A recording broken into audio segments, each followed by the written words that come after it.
Dear students, how are you? आज हम पढ़ेंगे चैप्टर 9 हेरिडिटी एंड इवोल्यूशन। ये it's a very important chapter for the boards exam. एक 5 mark का question, sure question होता ही होता है फ्रॉम दिस चैप्टर। ठीक है, इस चैप्टर को समझने के लिए सबसे पहले हमें कुछ वर्ड समझना होगा। That is, what is the meaning of heredity, variation क्या होता है, एलील्स क्या होते हैं, क्रोमोसोम्स क्या है, जीन्स क्या है, मोनोहाइब्रिड क्रॉस क्या है, डाईहाइब्रिड क्रॉस क्या है, what is test cross, what is phenotypic ratio, what is genotypic ratio. ठीक है, इन सारे वर्ड्स को पहले हम समझेंगे, then we will go with the Mendel's law of inheritance. ठीक है, सबसे पहले व्हाट इज हेरिडिटी। हेरिडिटी का मतलब ये है कि हमारे जो ट्रेट्स हैं, हमारे जो फीचर्स हैं, हमारे जो कैरेक्टरिस्टिक्स हैं, वो हमारे पेरेंट्स से रिजेंबल करते हैं। ठीक है, और we can say the progeny of the progeny are always similar to that of the parents। ठीक है, यानी कुछ चीजें ऐसी पास ऑन हो रही है from generation to generation, that makes कि डॉग्स के बच्चे डॉग्स ही होंगे, कैट्स के बच्चे कैट्स ही होंगे। ठीक है, ह्यूमन के बच्चे ह्यूमन ही होंगे और उनके फीचर्स उनके पेरेंट्स से रिजेंबल करेंगे, and that is called the heredity. That is the transmission of the features, characters from one generation to another. This is called heredity. Okay, लेकिन we are not the exact copies of our parents. कोई भी अपने parents के exact copy नहीं होते हैं. There occur some differences. ठीक है, that differences is called as the variation. The difference among the individuals from the parents, that is called as the variation. ठीक है, and the study of this heredity and variation is called as genetics. So we can say कि genetics is the branch of the science that deals with the heredity and variation. अब हमें कुछ word समझना है, like there is a word allele. What is allele? We all know कि in the nucleus there are chromosomes which are in pairs. ठीक है, chromosomes हमेशा pairs में होते हैं, इसीलिए हम लिखते हैं किसी भी ऑर्गेनिज्म के जीनोम को it's 2n for eukaryotic organisms. Basically हम यूकैरियोटिक ऑर्गेनिजम्स की ही बातें करते हैं। प्रोकैरियोट्स का मतलब बैक्टीरिया, यहाँ पे we are not dealing with the prokaryotes, we are only asking for the eukaryotic system.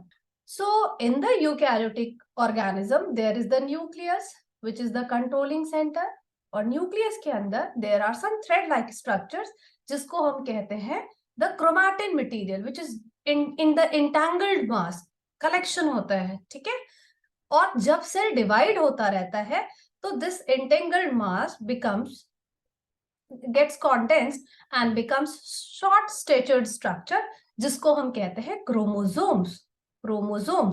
So chromosomes or chromatin material both are same, but the difference is in their stages. Like जब cell divide होता रहता है at that form जो हमारे genetic material है that gets condensed to form the chromosomes, और जब non dividing stage में होता है तो न्यूक्लियस में generally it is present as a entangled mass which is called as the chromatin material और genetic material। ठीक है, ये जो क्रोमोसोम्स होते हैं इसके कुछ सेगमेंट्स हैं, मतलब क्रोमोसोम्स के सारे सेगमेंट हमारे फंक्शंस को कंट्रोल नहीं करते। ठीक है, only the segment of the chromosomes that controls the function, they are called as the genes। okay, so genes are the segment of chromosome that controls the character। ठीक है, और अगर मैं बोलूं फिर ये एलील्स क्या होते हैं, तो क्रोमोसोम्स हमेशा पेयर्स में है। अभी मैंने बताया ना कि chromosomes are always in pairs. ठीक है, तो जब ये पेयर्स में होंगे यानी जो दो क्रोमोसोम होंगे उसमें एक क्रोमोसोम मैटरनल है और एक क्रोमोसोम पैटर्नल है। ठीक है, यानी हमारे जितने भी फीचर्स हैं वो अ पेयर ऑफ क्रोमोसोम्स से कंट्रोल होते हैं। फॉर एग्जाम्पल, मान लो इस क्रोमोसोम में ये जो पोर्शन मैंने बनाया ये उस प्लांट के हाइट को कंट्रोल करे, जिसको मैंने टी से डिनोट किया. It is present in the maternal one. और सेम उसी क्रोमोसोम के पेयर में उसी जगह पे जो सेगमेंट होगा that will also control the height of the plant. Okay, so these pairs are called the alleles. These are called the alleles. इसलिए alleles को क्या कहते हैं? The two forms of a gene, the two forms of a gene is called allele. ठीक है. अब next word हमें समझना है, what is monohybrid cross, what is dihybrid cross, what is phenotype and genotype. अब हमें समझना है what is monohybrid cross. ठीक है. सो मोनो का मतलब होता है वन. अगर मैंने किसी एक्सपेरिमेंट में एक कैरेक्टर को कंसीडर किया, only one character, for example मैंने लिया the height of the plant और the colour of the flower और the shape of the seed or the color of the seed. So if during the inheritance study I am considering only one character, then it is called as the monohybrid cross. ठीक है. If I am considering two characters, then it is called as the dihybrid cross. Di का मतलब होता है two. So if I am considering a pair of characters, for example, plant height with the flower color, तो मैंने दो characters लिए, plant का height लिया और plant में flower का color लिया. So it is the dihybrid cross. ठीक है. Then the next word is phenotype. Pheno का मतलब होता है the appearance, how it appears. So the phenotypic का मतलब the external appearance of the organism. Since genetics is not only for plants, it is also applicable for animals. So it's better to say that for organisms. Okay. Then the next term is genotype. Geno means genetic makeup. So what type of genetic composition is of the organism that decides the genotype. Okay. Then the next part is Mendel's law of inheritance. Okay. Mendel was the first जिन्होंने बताया कि there is a factor which is responsible for the characters. He used the word factor, that is something is being transferred from one generation to another that controls the character. But he didn't use the term gene. Gene term was used by Johansson. So Mendel was very fond of gardening. He was very good at mathematics. So he started doing the plant breeding experiments and recorded the data. ठीक है. Mendel ने garden pea plant को select किया. इसका scientific name भी आता है exam में, पाइसम सटाइवम. ठीक है. And always write this in terms of binomial nomenclature. That is, the generic name should be in capital 1 and the specific in the small letters. Mendel selected garden pea plant for his experiment. क्यों select किया? The question comes, why Mendel chose pea plant for his experiment? The reason was pea plants का life cycle छोटा है.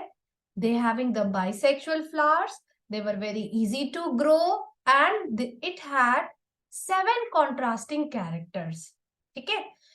Contrasting characters का मतलब होता है कि जैसे मान लो कि यहाँ पे मैंने 7 कॉन्ट्रास्टिंग कैरेक्टर्स लिया. ये भी एग्जाम में आता है कि what are the 7 contrasting characters chosen by Mendel.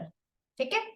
It was the color of the flower, the position of the flower, the color of the seed, the shape of the seed, the pod shape. Pod का मतलब fruit जिसमें मटर होता है उसको कहते हैं हम पॉड. ठीक है. Then is the colour of the pod and height of the plant. तो ये 7 कैरेक्टर्स मेंडल ने एक्सपेरिमेंट के लिए लिए. ठीक है. एंड क्वेश्चन ये होता है कि विच, जैसे कुछ ऑप्शंस दिए हुए हैं और उसमें है कि विच character was not taken by the Mendel. तो 3 ऑप्शंस इनमें से होंगे और एक ऐसा ऑप्शन होगा जो कि इनमें से नहीं होगा. ठीक है. There are 3 laws of inheritance given by Mendel. One among them is the Mendel's law of dominance. Mendel's law of dominance, Mendel's law of independent assortment and the law of segregation. ये तीनों laws में जो उन्होंने experiments किए that was same, ठीक है. But for Mendel's law of dominance he did the experiment with only one character and that is the monohybrid cross. Monohybrid cross में हम सिंगल कैरेक्टर को कंसीडर करते हैं. जैसे मैंने यहाँ पे दो तरह के प्लांट्स लिए. एक प्लांट हमारा टॉल है, उस टॉल को मैंने जिनोटिपिकली दिखाया कैपिटल टी, यानी मैंने प्योर टॉल लिया, ठीक है. एक प्लांट को मैंने दिखाया small T and that was the dwarf plant, ठीक है. इनसे जो गेमीट्स बनेंगे वो हमेशा कैपिटल टी होंगे, इससे जो गेमीट बनेगा वो हमेशा स्मॉल टी होगा. जब मैंने इन प्लांट्स को क्रॉस पॉलिनेट कराया तो इनसे जो फर्स्ट जनरेशन के प्लांट्स आए they all having the both the genetic makeup, both the alleles, यानी दिखने में वो मुझे दिखे tall but they were heterogametic, heterozygous, they were heterozygous, ठीक है. यहाँ पे वो कैसे हैं, होमोजाइगस. जब दोनों एलील्स सेम होते हैं उनको कहते हैं प्योर ब्रीड. और होमोजाइगस जब यहाँ ये capital T and small T ये दोनों होमोजाइगस कंडीशन है, ठीक है. जब इनको उन्होंने क्रॉस पॉलिनेट कराया, ठीक है, क्रॉस पॉलिनेट का मतलब टॉल प्लांट के पिस्टल पे शॉर्ट प्लांट के पॉलेंस से पॉलिनेट कराया, ठीक है. तो जो सीड्स बने इस प्लांट में उन सारे सीड्स से जो प्लांट्स ग्रो हो गए उनका genetic makeup capital T small T रहा and they were looking all tall, ठीक है. So this was the result of the F1 generation, first filial generation. जब इन फ्लावर्स को उन्होंने सेल्फ पॉलिनेट कराया, क्योंकि एज वी नो कि जो हमारे पी प्लांट है दे वर बाइसेक्सुअल, ठीक है. तो सेल्फ पॉलिनेट कराने का मतलब उसी फ्लावर के पॉलन ग्रेन्स से उसी फ्लावर के एग को फ्यूज कराया, ठीक है.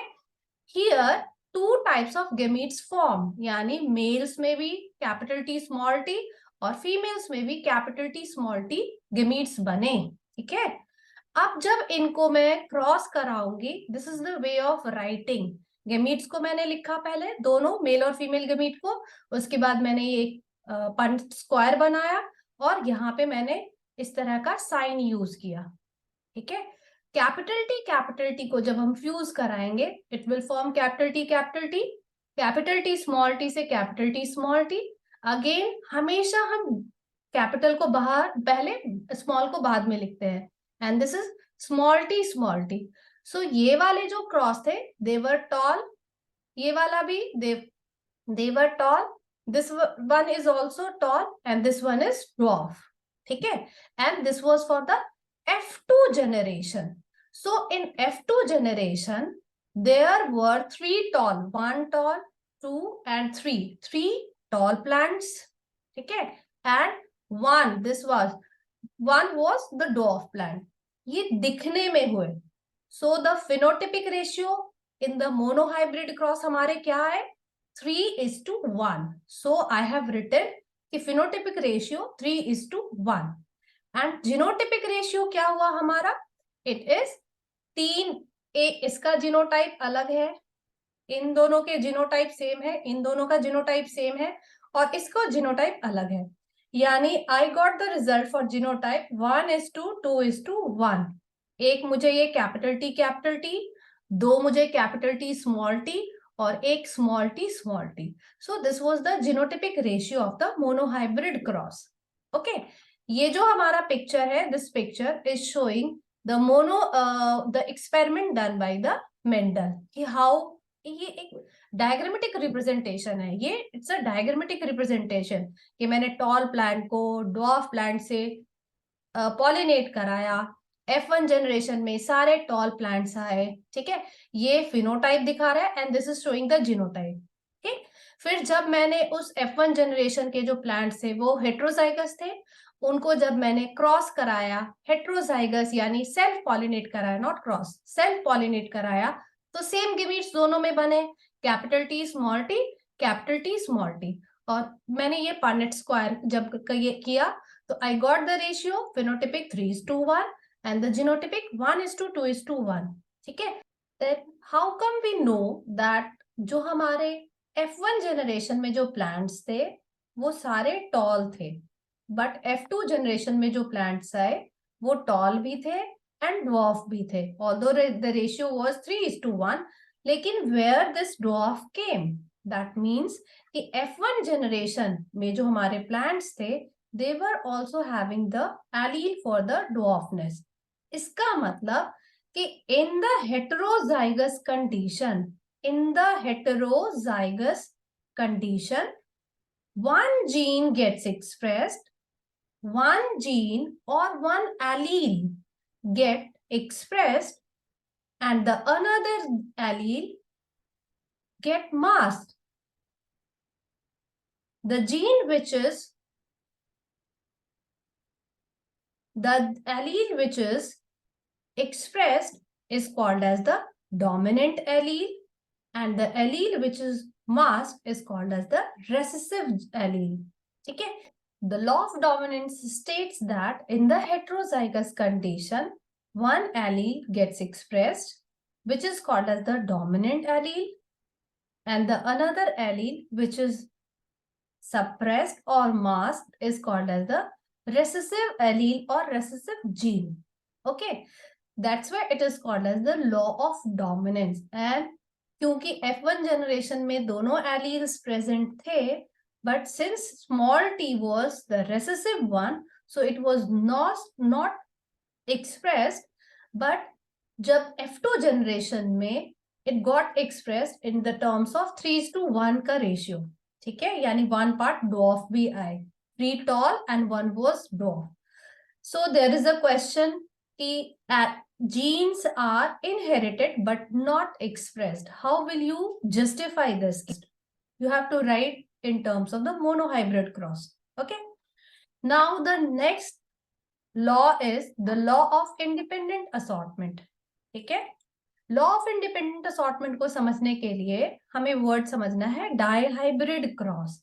यानी मेंडल ने जब दो पेयर कॉन्ट्रास्टिंग कैरेक्टर्स को एक साथ एक्सपेरिमेंट के थ्रू लिया उसको कहेंगे हम डाइहाइब्रिड क्रॉस. ठीक है, और inheritance of two characters, the inheritance of two characters के टर्म्स में हम लॉ ऑफ इंडिपेंडेंट असॉर्टमेंट समझाते हैं. फॉर एग्जाम्पल, मैंने दो तरह के सीड्स लिए. एक सीड was round, यानी इसका surface is very round and its colour is green. और दूसरा जो मैंने सीड लिया, its surface is wrinkled and the colour is yellow. Okay, so when I cross, दो कैरेक्टर्स हो गए ना, सीड का कलर और सीड का सरफेस. सीड का कलर लिया मैंने एंड सीड का सरफेस लिया. ठीक है, शेप लिया, सरफेस बोलो या शेप बोलो. ठीक है, दोनों के प्योर लाइंस के लिए, यानी capital R capital Y and small R small Y, इन दोनों से जो गेमीट्स बने, कैपिटल आर, क्योंकि गेमीट्स आर ऑलवेज हैप्लॉइड, इसलिए दो के एक बन जाते हैं. ठीक है, यहाँ पे 2n होता है ऑर्गेनिज्म, और जब गेमीट्स लिखना होता है तो हम n के टर्म्स में लिखते हैं. ठीक है, तो स्मॉल आर स्मॉल वाई से small R small Y, capital R capital R capital Y से कैपिटल आर कैपिटल वाई. ठीक है, जब इनको मैंने F1 जनरेशन में क्रॉस पॉलिनेट किया तो I got the result for F1 generation कि जितने भी सीड्स आए they all were round shape and yellow coloured. ठीक है, क्योंकि F1 जनरेशन में हमेशा डोमिनेंट कैरेक्टर्स आते हैं. ठीक है, जिसको हम कैपिटल लेटर से दिखाते हैं, that is the dominant one. ठीक है, यानी मैंने capital R small R capital Y small Y, capital R का क्या है शेप, राउंड, कैपिटल वाई का क्या है colour, yellow. So all seeds were round and yellow. जब इनको मैंने सेल्फ पॉलिनेट कराया तो F1 जनरेशन में ये 4 तरह के गेमीट्स बने. एक बना हमारा capital R capital Y, then capital R small R capital Y, then small R small Y. और मेल्स में भी ऐसे ही बने एंड फीमेल्स में भी ऐसे ही बने, capital R capital Y, capital R capital Y, then small r capital Y, then small r small y. ठीक है, so all these were the gametes formed in the for the F2 generation. जब इन दोनों gametes को cross कराया मैंने, cross कराया का मतलब यहाँ पे सेल्फ पॉलिनेशन कराया, यहाँ पे जो फ्लावर्स थे उन दोनों फ्लावर्स में उस फ्लावर में एक ही तरह के जीनोटाइप, अगर कोई प्लांट है उसके कोई फ्लावर है तो इस फ्लावर में जो इसके एंथर में जो पॉलेंस होंगे और यहाँ पे जो एग होगा, अगर एक ही फ्लावर है तो इसके जीनोटाइप सबके सेम होंगे ना, जेनेटिक मेकअप सेम होगा। इसीलिए ये 4 तरह के गेमीट्स बने एंथर के और ये 4 तरह के गेमीट्स बने एग के। So it is called a self pollination. इसी फ्लावर से, इसी एंथर से, इसी स्टिग्मा पे पॉलिन्स को डालना, सेल्फिंग, सेल्फिंग ही बोलो या सेल्फ पॉलिनेशन बोलो। So I got these 4 types of gametes, ठीक है। And after that I got the result कि 9 plants, there were 9 plants having the round and yellow color seed, ठीक है। and these capital round and green, they were of the 3, and wrinkled and yellow 3, and wrinkled and green, यानी wrinkled and green का मतलब ये दोनों small r small y, small r small r, small y small y, ठीक है। So the phenotypic ratio for the dihybrid cross was 9:3:3:1. ये exam में आता है कि what is the phenotypic ratio, 9:3:3:1, ठीक है। और जब उसके जेनेटिक मेकअप को देखोगे कि कितने कैपिटल आर कैपिटल वाई आए, कितने capital R Y small Y आए, तो द जेनेटिक रेशियो वाज 1:2:1:2:4:2:1:2:1, ठीक है। ये क्वेश्चन नहीं आता 10th स्टैंडर्ड तक, लेकिन इनकेस अगर याद करने की आदत है तो यू कैन लर्न कि the genotypic ratio of the dihybrid cross is 1:1, 2:4:2, 1:1। ये इसी सीक्वेंस में ये लिखा है, ठीक है। 121, 242, 121, this is the genotypic ratio and the phenotypic ratio is 9:3:3:1। ये क्वेश्चन आता है, ठीक है। But the result we got from the dihybrid cross was same. That means कि कितने भी हम कैरेक्टर्स को कंसीडर करें एक्सपेरिमेंट के लिए, but it follows the law of dominance. Law of independent assortment states that कि whatever be the number of characters, जैसे मैंने सीड का शेप और सीड का कलर लिया, ठीक है, बट सीड का शेप और सीड का कलर एक दूसरे के इनहेरिटेंस पैटर्न को नहीं इन्फ्लुएंस करते हैं। मतलब it is also following the law of dominance of monohybrid cross, और ये भी फॉलो कर रहा है मोनोहाइब्रिड क्रॉस। यानी जो मोनोहाइब्रिड क्रॉस में हमारा रेशियो था 3:1, इसका स्क्वायर, यानी मैंने 2 कैरेक्टर्स लिया और ये हमारा 3:9:3:3:1, यानी a plus b के होल स्क्वायर के टर्म्स में। दैट मीन्स कि whatever be the number of characters, then their inheritance do not influence each other. This is the law of independent assortment. Law of independent assortment के लिए we always need more characters than 1. यानी इसको prove करने के लिए we will not use the monohybrid cross. We will use either dihybrid or trihybrid or more than that. Okay.